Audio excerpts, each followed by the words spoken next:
Bonjour révérend et bienvenue. Bonjour Mireille. Bonjour Cathy. Bonjour Calvino. Bonjour révérend. Alors révérend, on parlait de la foi la semaine dernière, on va revenir là-dessus juste pour conclure et rentrer dans l'action de grâce. Est-ce que on sait tous que la foi c'est une ferme assurance des choses qu'on espère, une démonstration de celles qu'on ne voit pas, c'est courant, on le raconte, on le dit tout le temps. Bon maintenant...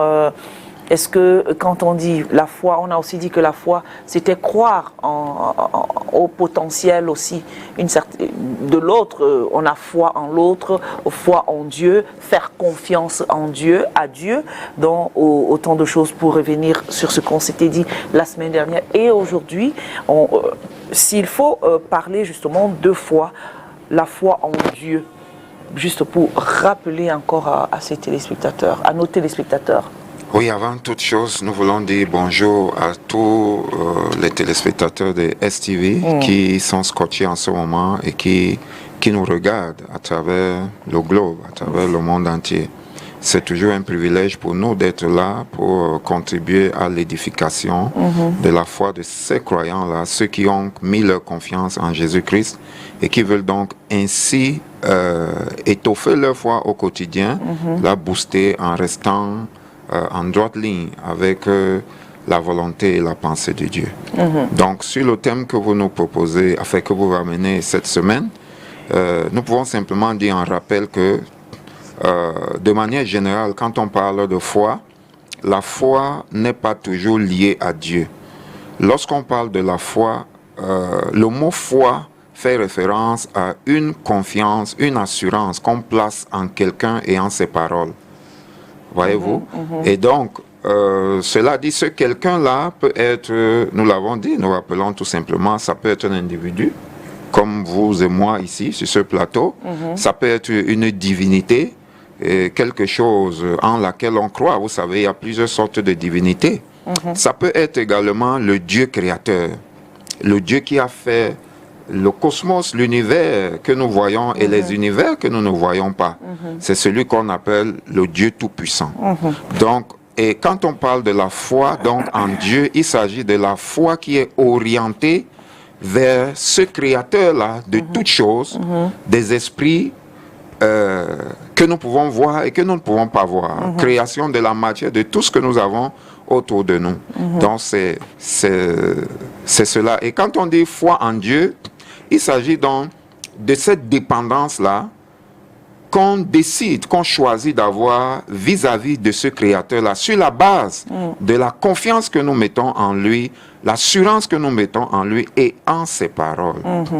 Vous savez, pour avoir une meilleure foi, il faut avoir, comme a dit un téléspectateur la semaine dernière, il faut rentrer dans une expérience de proximité avec la personne en qui vous avez foi, ou l'être en qui vous avez foi. Et c'est pourquoi on parle généralement de la marche de la vie de foi. Vous comprenez? De la marche par la foi. Parlant de la marche par la foi en Dieu, comprenons qu'il est inexorable. Il est impossible de dire que nous avons confiance en Dieu et en même temps que nous puissions douter de lui.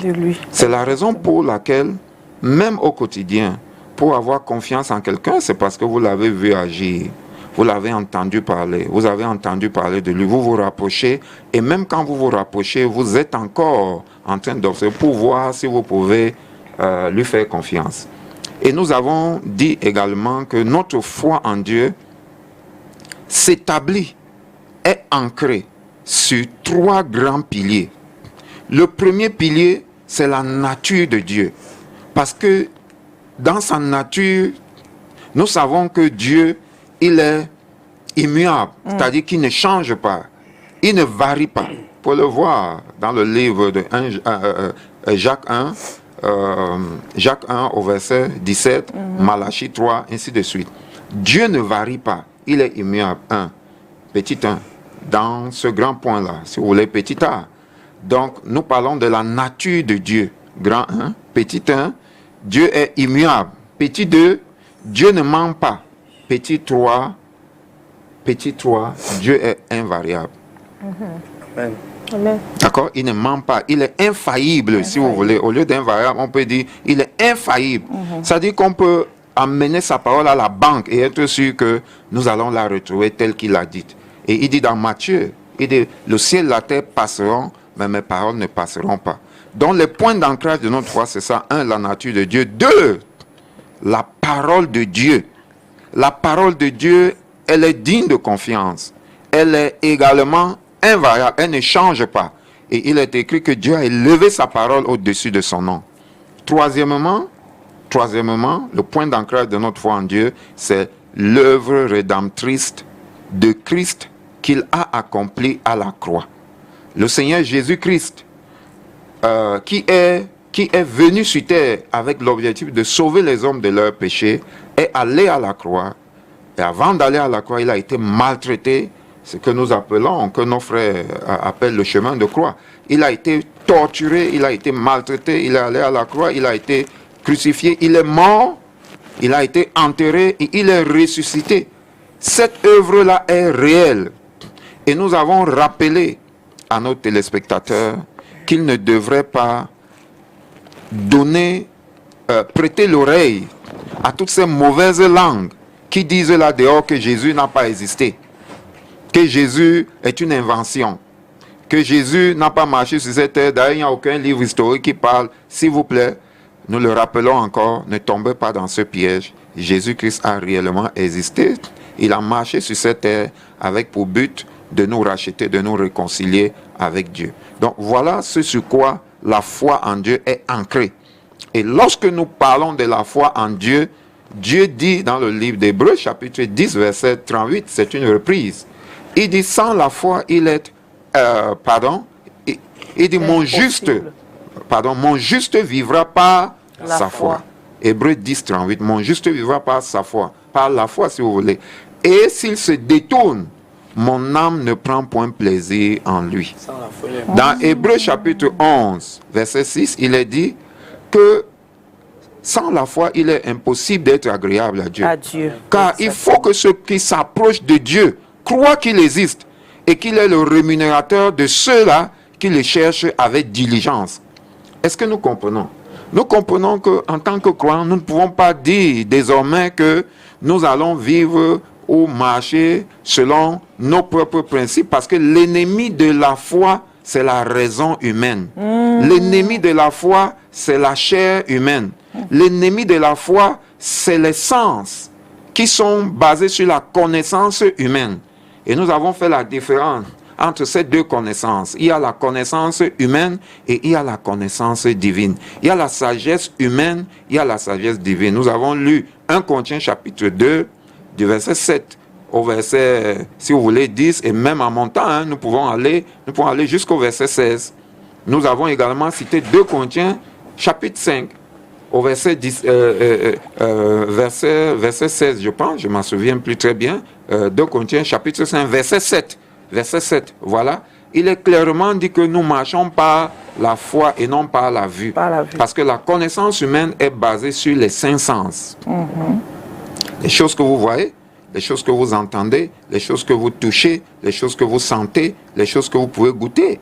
Vous comprenez? Et donc, toutes ces choses-là sont liées à notre âme, à notre personnalité. Et c'est avec ces sens que nous appréhendons notre environnement. Et si nous dépendons uniquement de ce que nos yeux voient, nous allons nous tromper et nous serons égarés dans notre foi. La foi, donc, est basée sur ce que Dieu dit. Et Romains chapitre 10, verset 17. Hein? Oui. Romains chapitre 10, verset 17. La foi vient de ce qu'on entend. Et ce qu'on entend venant de la parole de Dieu. N'oublions pas qu'on a dit que c'est une confiance, une assurance qu'on place en quelqu'un et en ses paroles. Voilà dit en résumé, je pense, ce qu'a été notre émission de la dernière fois, de jeudi dernier, en quintessence. Il y a certains éléments que nous allons ajouter aujourd'hui par la grâce de Dieu, toujours parlant de la foi. Merci. Reverend, I don't know, last week I want to ask this question, like, how do we live in the balance of grace and also the faith of God? In a balance. How do we balance the grace of God and also the faith? Faith. All right. Thank you for that question. First of all, when you read the book of Ephesians, chapter 2, either from verse 1 or from verse 6 going to verse 9, you will see there that we are saved by, our salvation is free, but we are saved by faith through the grace that we have gotten from God and from the Lord Jesus Christ. Jesus Christ is the grace that was given us. First of all, we have to define what is faith and what is grace. Okay?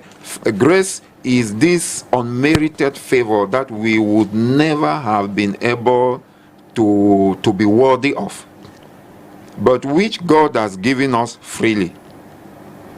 So the grace of God is the love of God towards mankind. But for us to inherit or to live in that grace, we have to believe God. We have to believe what He says, because the grace has been given to us through the Word of God. So we cannot live by grace if we don't live by faith. Okay? Both of them are going hand to hand. Faith, the faith that we have today, we have faith in Christ Jesus, who is our grace, who is the grace of God, the manifestation of the grace of God towards mankind. So our faith, like we have said earlier, is hooked or is anchored. It is standing on three pillars. The first pillar is the nature of God. God cannot lie. God does not change. God cannot fail. So whatever He does, whatever He says is settled. That is the first pillar. Second pillar is the Word of God itself. The Word of God has been, the Lord said He has exalted His Word above His name.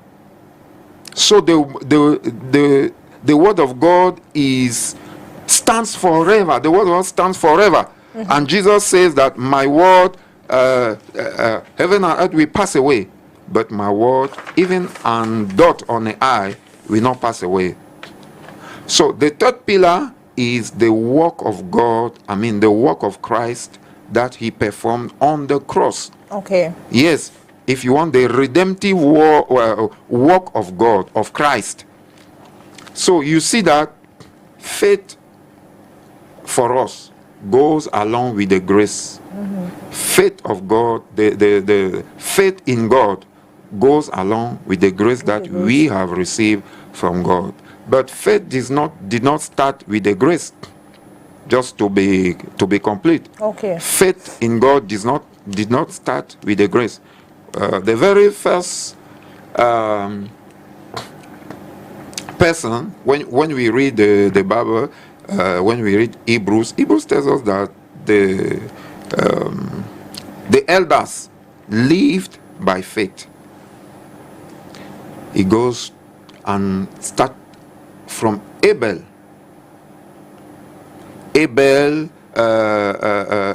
Enoch, Noah, Abraham, and all of them that they quote there in Hebrews. You see that they lived by faith.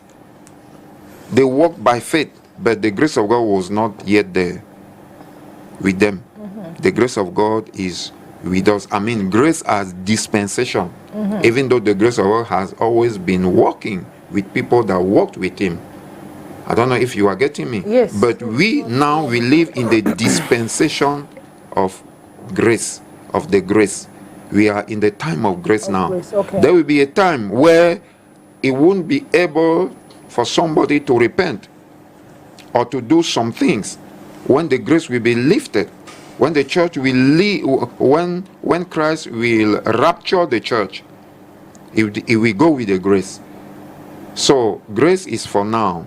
And when you read the Bible, I think we have spoken of grace here. Okay. Yes. Je voudrais...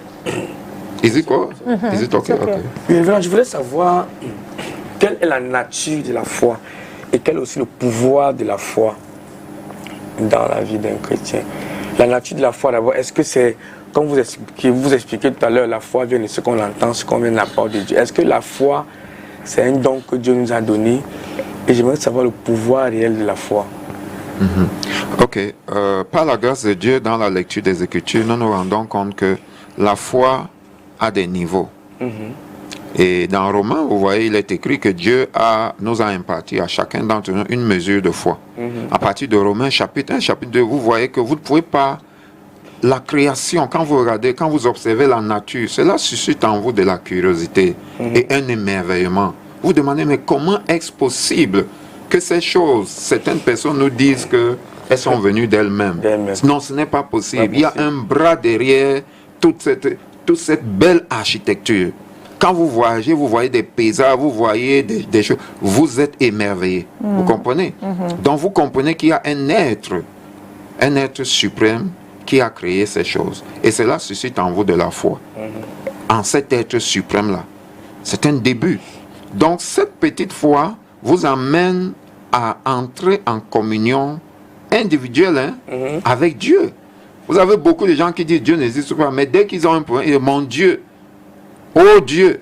Vous comprenez, ils s'exclament de la sorte parce que il est également dit qu'il y a en l'homme un vide que seul Dieu peut créer. Vous comprenez? Il y a un vide. Dieu a mis en chacun d'entre nous la pensée de l'éternité parce que l'être humain est éternel, comme Dieu. Donc, la nature de la foi, est-ce que chacun d'entre nous... Oui, Dieu donne à chacun d'entre nous l'opportunité d'avoir la foi en lui. Mais est-ce que, partant de la même base, est-ce que nous acceptons de faire grandir notre foi, parce que la foi grandit.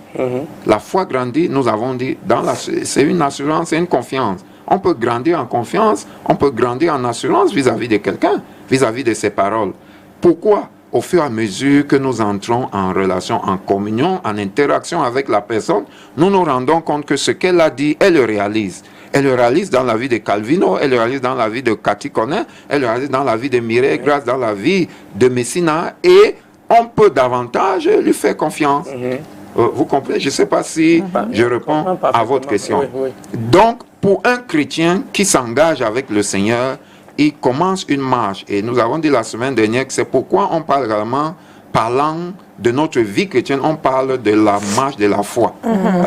Est-ce que quelqu'un est encore dans la foi ou il n'est plus dans la foi? Ça parle du voyage, de la marche avec Dieu à partir du moment où nous commençons à croire en lui et que nous nous engageons. N'oublions pas, le contraire de la foi, c'est l'indépendance. Nous ne pouvons pas vouloir vivre dans l'indépendance vis-à-vis de Dieu et parler de vivre ou de marcher par la foi en Dieu. Ce n'est pas possible.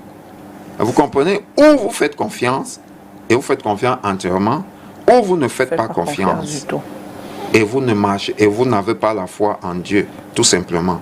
Et la foi est puissante, vous avez demandé. La foi est puissante, la foi fait beaucoup de choses. Au fur et à mesure qu'on a, vous avez entendu le Christ dire plusieurs fois à des personnes, ta foi t'a guéri, ta foi t'a sauvé. Je n'ai pas vu une telle foi même en Israël. Vous comprenez? C'est parce que la foi fait des choses. Et ce n'est pas seulement dans la Bible. Dans nos vies au quotidien, nous pouvons voir ce que la foi fait. Nous pouvons voir ce que la foi fait.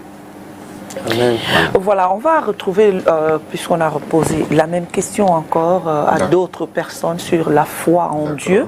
Le Vox Pop, nous sommes allés dans les rues de Yaoundé.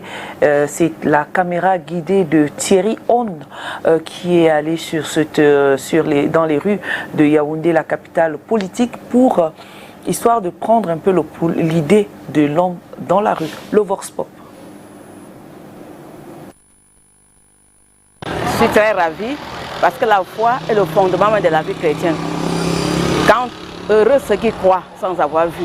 Et la foi est un peu comme quelque chose que tu as dans ton cœur, tu le crois sans savoir, mais tu as la ferme assurance que cela va arriver.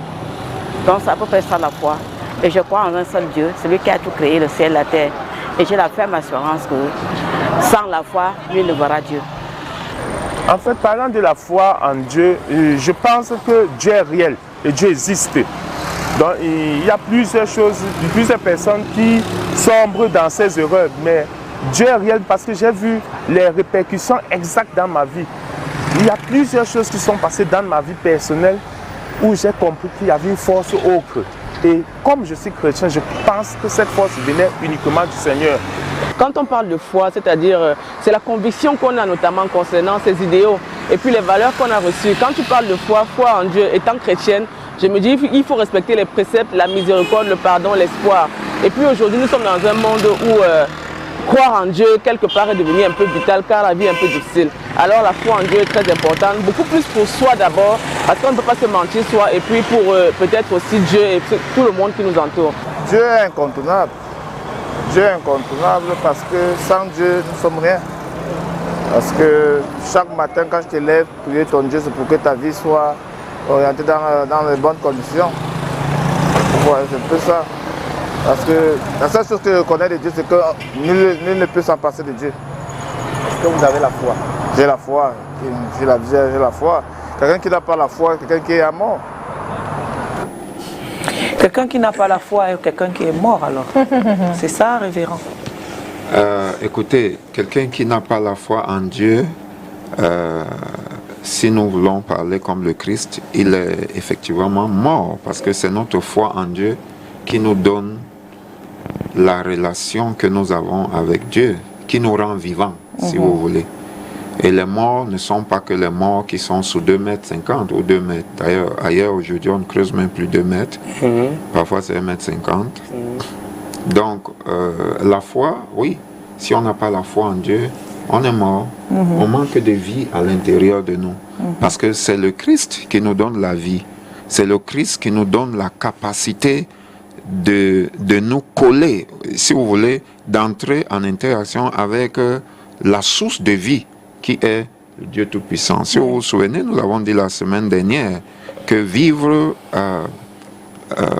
par la foi en Dieu, c'est décider de ne plus dépendre de ses facultés, de ne plus dépendre de ses ressources, de ne plus s'appuyer sur ses sources pour se brancher sur la source infaillible qui est Dieu.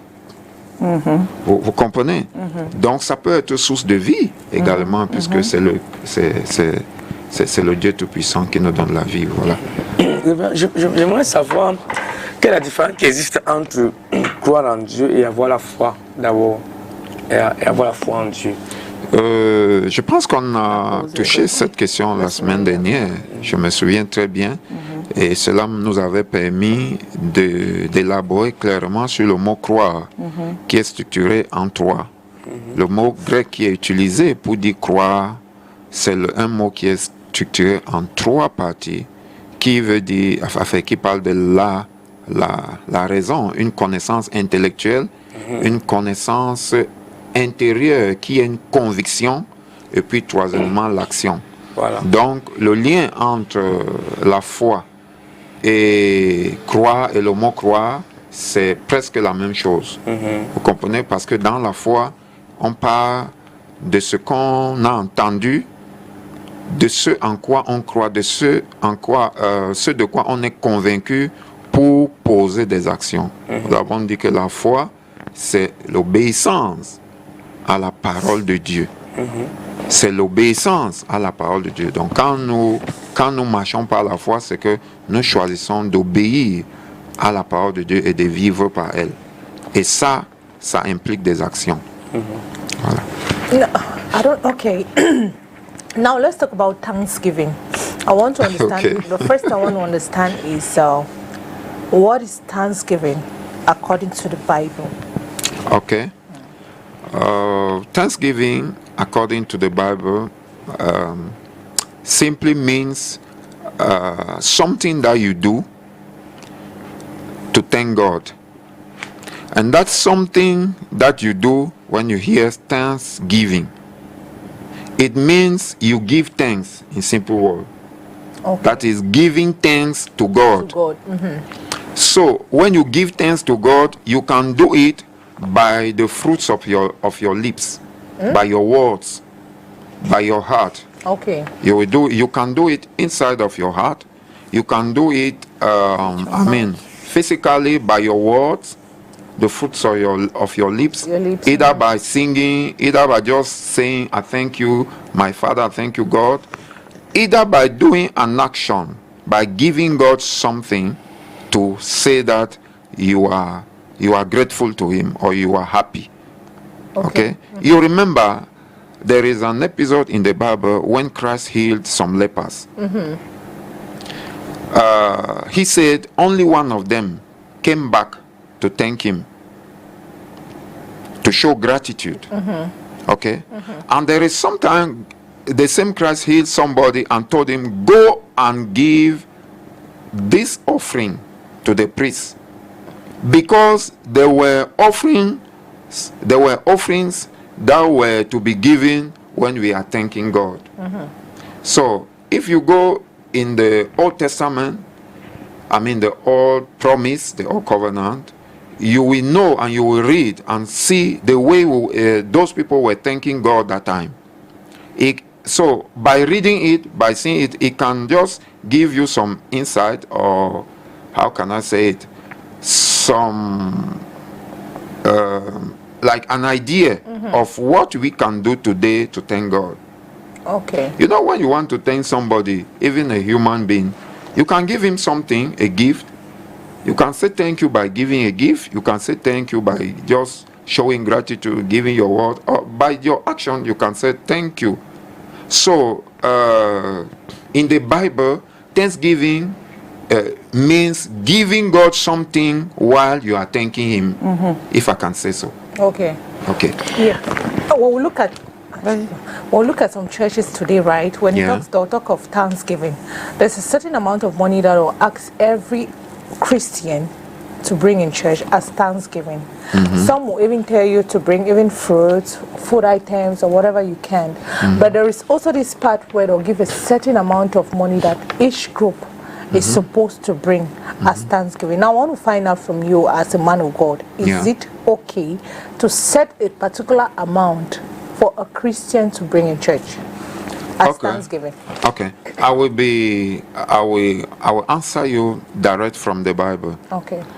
You know, when we live in groups, we live in accord. Come on, the accord. The word is going. Yes, accord. You're right. We agree in agreement. The word I was looking for is agreement. Okay. We live in agreement. So if in those community they have agreed to say that is how they will be doing, I cannot say that it is not okay. Okay. But from the Bible perspective, let me come back a bit. Why can I not say that it is bad? Because if you read the Bible in those days, like I said earlier, there were some offerings that were already stated that they could give while they are thanking God. Okay. So some people go to that. But in the New Testament, according to God, we give freely. We give freely. We offer God some things freely. Like Thanksgiving. You can say thank you to God by giving what you have decided in your heart. When you will read the book of 2 Corinthians, you will see it there. Okay? But it can happen that God can give a direction to say that, okay, this is what I want you to bring to me. Okay. Like he did with Abraham, like he did with so many other people. God can come to you directly and tell you that, okay, for the Thanksgiving, this is what I suggest, or I tell you that you can give. If you say you will not give, God will not force you. Okay? Okay. So, generally, from the Bible perspective, even when the offerings were stated, that is where the difference is. And listen to me carefully. Even when the offerings, the kinds or the types of offerings were stated, they were stated according to the status of people. God knows that there are people that can give a cow, and some other cannot give a cow. Yeah. But they can only give a chicken. Some other cannot even give a chicken. Maybe they can give Water. Something else, yes. Like soap. Like soap or whatever. Okay. But it depends on what you can give. God will not ask you what you don't have to give, what you don't have. He cannot send you to go and steal. Okay. But what you have in your hands, he will prefer that if you want to thank him, you thank him by what you have decided to thank him with. Even with your mouth now. Mostly that Thanksgiving is not just any kind of offering. Thanksgiving is your thanks that you give to God. Yeah. See, my thanks to God can be greater than yours. Yes, that's true. Yours can be greater than me, than mine, according to what I have or according to what. Sometimes my joy can be great, but I can only offer a chicken. Can you see that? So God will not. I'm not here to say what is right and what is wrong. I'm here to cheat the Bible. I'm here to tell the people of God the mind of God. So if you are in a church, in an environment where they have decided what you have to give, if you can do it, do it. Do everything you can to give it, but don't go and steal if you cannot. Yeah. Okay. Okay? Voilà. I think that's the I've answered your question. Oui, moi je voudrais rentrer sur justement, puisqu'on a le mois de décembre, on se dit peut-être que le mois de décembre c'est le mois des actions de grâce où on pose un acte plus grand que ce que nous faisons par le passé, c'est-à-dire peut-être quand on va rendre témoignage, Dieu nous a donné peut-être la vie et on décide de rendre grâce, d'aller dire merci à Dieu. Est-ce que forcément on devrait attendre le mois de décembre pour pouvoir le faire? Quoique, on a le mois de décembre pour le faire, mais est-ce que ça devrait être un truc de tous les jours? Ok, très bonne question, Mireille. Je vous assure, ça c'est une question lancinante et très pertinente. Parce que vous soulevez une question doctrinale. Et parlant de la doctrine de Christ, vous allez vous rendre compte que le Seigneur nous a appris à vivre avec lui dans une relation vivante. Regardez par exemple Salomon. Lorsque Salomon bâtit le temple, nous nous rendons compte qu'il a offert à Dieu une offrande terrible. 1000 taureaux à cette époque. Si vous voulez faire équivaloir le prix du type de taureau que Salomon a offert, vous allez évaluer ces 1000 taureaux en milliards. Wow. Donc, il faut comprendre que lorsque nous voulons dire merci à Dieu, c'est vrai de manière générale, plusieurs assemblées, aujourd'hui, que ce soit au Cameroun ou dans le monde, ont décidé d'un jour durant lequel ils vont dire merci à Dieu. Mais nous devons faire attention à ne pas basculer dans la religion. Pourquoi? Parce que Jésus a dit le lendemain prendra soin de lui-même. Si vous êtes en janvier et que vous voulez dire merci à Dieu pour ce qu'il a fait pour vous en décembre dernier ou en janvier, ou tout simplement parce que vous l'aimez, allez-vous attendre le mois de décembre pour le faire? Non. Donc, nous devons vivre avec le Seigneur dans la dynamique de notre foi et dans l'interaction de la dynamique spirituelle dans laquelle le Saint-Esprit nous conduit. C'est-à-dire quoi? C'est-à-dire que, certes, un jour est établi pour dire, mais il y a même des communautés où on dit merci à Dieu. Il y a des jours d'action de grâce en moitié de l'année, après 6 mois. Après 6 mois, oui. Et d'autres à la fin de l'année. La fin de l'année. Mais ça, c'est le calendrier de l'Église. Oui, ça, c'est le calendrier ecclésiastique que chaque communauté décide de mettre en place.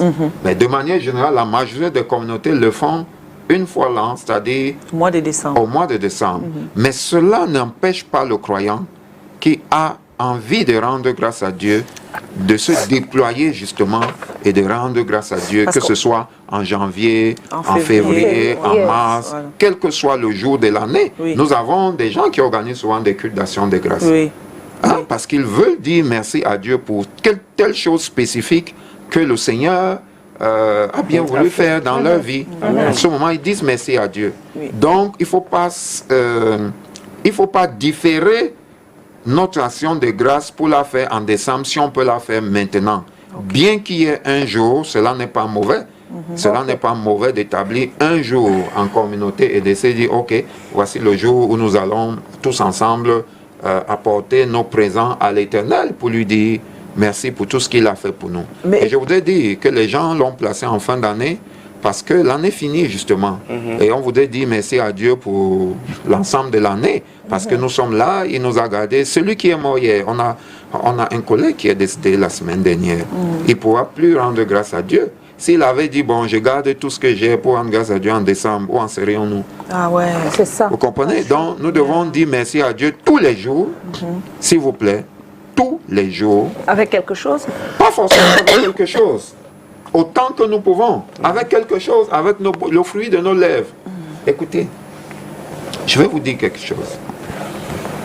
Quand nous rendons grâce à Dieu, tout ce que nous faisons, on appelle ça un culte. Et l'élément central d'un culte, si vous voulez, d'un culte, c'est l'adoration. Et l'élément central de l'adoration, c'est le sacrifice. Ce sacrifice-là, ce n'est pas d'abord l'argent que vous apportez. Ce sacrifice-là, c'est votre vie. Que vous sacrifiez à Dieu pour lui être agréable, afin qu'il soit capable de vous faire le bien qu'il a prévu vous faire depuis des millénaires. Amen. En fait, c'est que vous préparez des conditions pour que la main de Dieu soit capable d'agir dans votre vie. Okay. Si vous ne vous donnez pas à Dieu, apportez toutes les offrandes que vous voulez, Dieu ne les prendra pas. C'est ce que les chrétiens doivent comprendre. Vous pouvez faire un culte d'action de grâce, vous donnez 1 milliard à Dieu, ça va aller à la communauté, mais Dieu n'a pas pris. Parce que vous avez décidé de vivre dans l'indépendance vis-à-vis de Dieu. Or, nous parlons de la foi en Dieu. Donc, si vous voulez vivre dans l'indépendance, vous vivez comme vous voulez, vous choisissez ce que vous appliquez, comme nous avons appris que le pape a bientôt décidé qu'on peut marier les homosexuels, on peut unir les mariages. Ça, c'est des choses dont nous parlons depuis des dizaines d'années. Et quand nous en parlions, les gens pensaient que nous étions contre les catholiques, entre guillemets. Non, nous avons un problème avec le système catholicisme. Parce que vous n'avez encore rien vu, vous verrez pire que ça. C'est là où je m'arrête. Voilà. Je referme la parenthèse. Juste pour dire qu'il y a des choses sur lesquelles nous devons veiller dans notre marche avec Dieu. Je voudrais que pour cela, si vous me permettez, qu'on lise un passage. Actes chapitre 10, verset 42. Please, Cathy connaît, if you can read it in English. Kavin peut nous chercher ça rapidement. Je ne sais pas combien de temps il vous reste. Il nous reste 1 minute. Allô, bonjour. Bonjour. Bonjour, quelqu'un au bout de la ligne? Hein? Acte 10, verset. Acte 10, 42, pendant que le téléspectateur est positionné. Acte 10, 42. Acte 10, 42. Lisons rapidement, s'il vous plaît. Oui? He commanded us to preach to the people. Please, can you read aloud? Okay. As if you are alive. He commanded us to preach to the people and to testify that he is the one appointed by God to be judge of the living and the dead. He, who? Christ.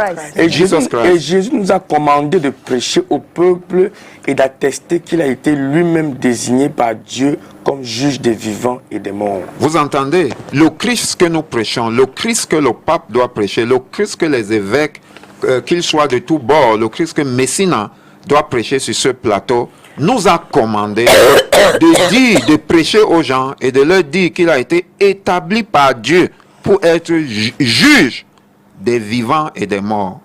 Que vous soyez prédicateur ou chrétien, simple, fidèle simple, je nous rappelle, par la grâce de Dieu, que nous serons jugés par le Christ qui nous a donné sa parole et qui a donné sa vie pour nous. Que ce soit vivant ou mort, il nous jugera. Voilà ce que je voulais dire avant qu'on ne passe à votre téléspectateur. Le temps est déjà imparti. Moi, c'était juste faire la différence entre la fête des récoltes et l'action de grâce. Parce que quand on voit des affiches, fête des récoltes ce jour, Thanksgiving, etc., Harvest Time, Thanksgiving, on est confus un peu. Oui, écoutez, le temps est parti. Le temps qui nous était imparti nous a échappé. Nous sommes à la fin de l'émission. On ne peut pas parler de ça aujourd'hui. Mais allez vous documenter, lisez dans les Saintes Écritures quand on parle d'action. Ne rentrez pas dans des systèmes humains.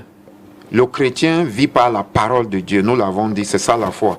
Ce n'est pas parce qu'on voit les autres faire qu'on doit aussi faire. que nous voulons. Oui, c'est pas parce que vous avez vu tel faire, vous avez lu quelque part que vous voulez faire. Non, c'est écrit The Harvest et tout ça. Il y a des passages dessus. Mais le tout, c'est l'esprit avec lequel vous faites ce que vous faites. Ah, oui. Quand vous voulez faire une aumône, quand vous voulez donner, quand vous voulez rendre grâce, assurez-vous que vous le faites du fond de votre cœur et que vous-même, votre cœur est déjà dévoué à Dieu. Et cela vous sera imputé à justice, non seulement sur cette terre, mais vous ne raterez pas votre récompense là-haut dans les cieux, parce que c'est la destination finale privilégiée pour nous. Mon nom est écrit là-haut, là-bas. Voilà, mon nom est écrit là-haut, là-bas. Mon nom est écrit Là-haut, là-bas. Mon nom est écrit là-haut, Vous là-bas. savez, je vais vous décevoir. Là-haut, là-bas. Je vais vous décevoir pour vous dire que ce n'est pas tous ceux qui chantent ce chant dont les noms sont écrits. Exactement. Lorsque les disciples sont allés chasser les démons, ils sont allés en mission et ils sont revenus, Jésus leur a dit, ne vous réjouissez pas seulement parce que vous chassez les démons et les démons vous sont soumis, mais réjouissez-vous parce que votre nom est inscrit. Assurez-vous que votre nom soit inscrit là-haut dans les cieux. C'est la chose la plus importante pour laquelle nous devons nous réjouir. Merci, homme de Dieu, révérend Messina. Joyeux Noël et surtout bonne année. Par anticipation,